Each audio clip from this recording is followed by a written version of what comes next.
Hello students, my self doctor Sunil Kumar Goyal. आज मैं BCom part third के book second goods and service tax के बारे में मैं आपसे चर्चा कर रहा हूँ। आपको इसकी गुड्स एंड सर्विस टैक्स के बारे में जानकारी दे रहा हूँ। गुड्स एंड सर्विस टैक्स क्या होता है और इसकी क्या विशेषताएं आज इस वीडियो के माध्यम से मैं बता रहा हूँ। देखिएगा, गुड्स एंड सर्विस टैक्स यानी कि माल एवं सेवा कर।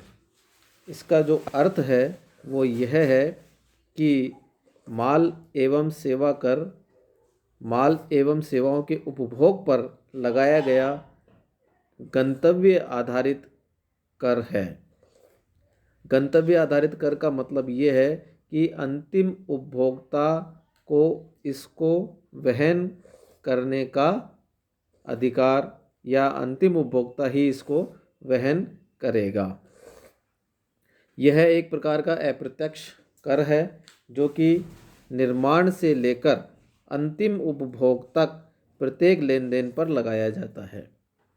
यह केवल मूल्य वृद्धि पर ही लगाया जाता है तथा इस कर का भार अंतिम उपभोक्ता द्वारा वहन किया जाता है।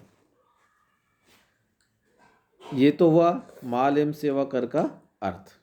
अब आगे की नेक्स्ट स्लाइड हम देख रहे हैं माल एवं सेवा कर की प्रमुख विशेषताएं।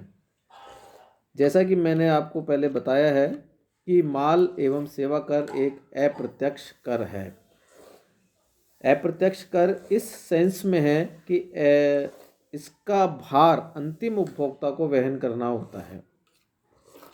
जिस पर लगाया है जरूरी नहीं है वही वहन करे, लेकिन जब कोई वस्तु अंतिम रूप से जहां उपभोग की जा रही है उसके आगे उसका कोई ट्रांजैक्शन नहीं होगा तो वह अंतिम उपभोक्ता कहलाता है। अंतिम उपभोक्ता का मतलब है कि जो व्यक्ति उसको उपयोग में लेना चाह रहा है और वह आगे उसको सेल नहीं करेगा तो वो अंतिम उपभोक्ता कहलाएगा और उस ही व्यक्ति को वह कर पे करना पड़ता है। मध्यस्थ के जो व्यापारी होते हैं या वितरक होते हैं जो भुगतान तो करते हैं, टैक्स का पेमेंट करते हैं, लेकिन जब चूंकि वो व्यापारी हैं, माल खरीद रहे हैं तो वो बेचने के लिए खरीद रहे हैं, तो वो एक बार माल जब खरीद रहे हैं तो टैक्स दे करके माल लेकर आ रहे हैं, लेकिन जब वह माल बेच देते हैं तो क्रेता से वह टैक्स वसूल कर लेते हैं। इसलिए वो अंतिम उपभोक्ता नहीं कहलाएंगे व्यापारी। अंतिम उपभोक्ता वही होगा जो उस माल को ले जा करके अंतिम उपभोग करेगा और उसको आगे सेल नहीं करेगा, यानी कि बिक्री नहीं करेगा। तो वह एक तरह से अप्रत्यक्ष कर कहलाएगा। क्योंकि वो अंतिम उपभोक्ता है इसलिए अंतिम उपभोक्ता वो उसको आगे टैक्स उसी को वहन करना पड़ेगा। व्यापारी जितना टैक्स उसने चुकाया है वह क्रेता से जब माल बेचेगा क्रेता को तो वह उस टैक्स को वसूल कर लेगा और जितनी राशि अधिक उसने वसूल की है और जितनी उसने पे की है तो उसका डिफरेंस वो सरकार को जमा करा देता है। इस प्रकार से ये एक अप्रत्यक्ष कर है। नेक्स्ट जो इसकी विशेषता है यह समस्त माल एवं सेवाओं की आपूर्ति पर लगाया जाता है। जीएसटी की यह सबसे बड़ी विशेषता है कि यह सारे माल और सेवाओं की खरीद बिक्री पर लगाया जाता है।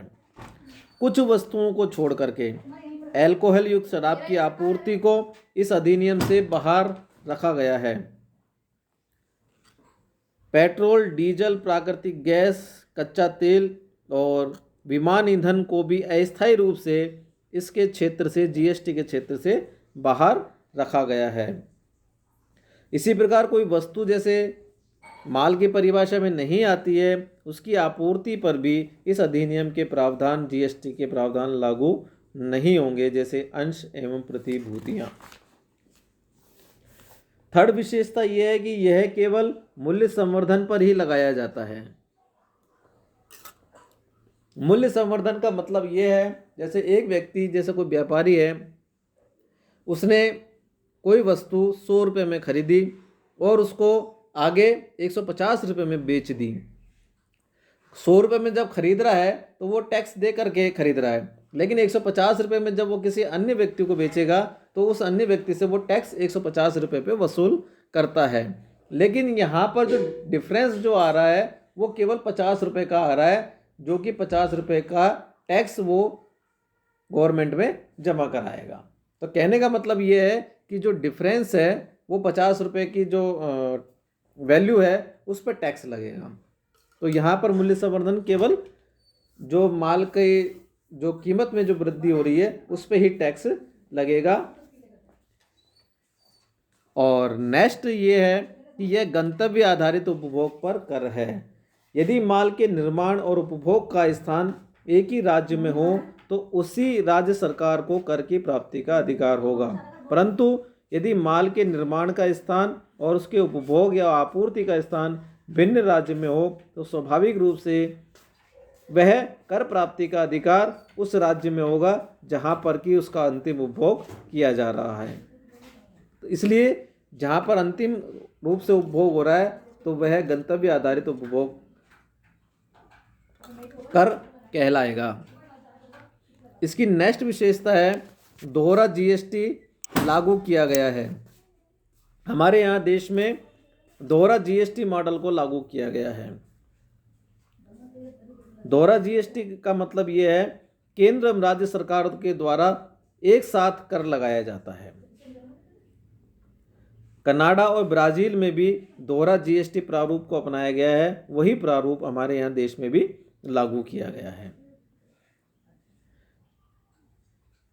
नेक्स्ट इसकी विशेषता है अनेक अप्रत्यक्ष करों के स्थान पर एक ही कर लगाया गया है। जीएसटी लागू होने से पूर्व भारत में अनेक अप्रत्यक्ष कर लगाए जा रहे थे, जैसे कि केंद्रीय बिक्री कर, राज्य मूल्य संवर्धित कर अर्थात state VAT, excise duty, service tax आदि। अब इनके स्थान पर सभी को एक मिश्रण करके जीएसटी में सम्मिलित कर लिया गया है। तो यह एक इसकी विशेषताएं हैं। नेक्स्ट जो विशेषताएं हैं वो मैं आपको नेक्स्ट वीडियो में बताऊंगा। ओके, धन्यवाद।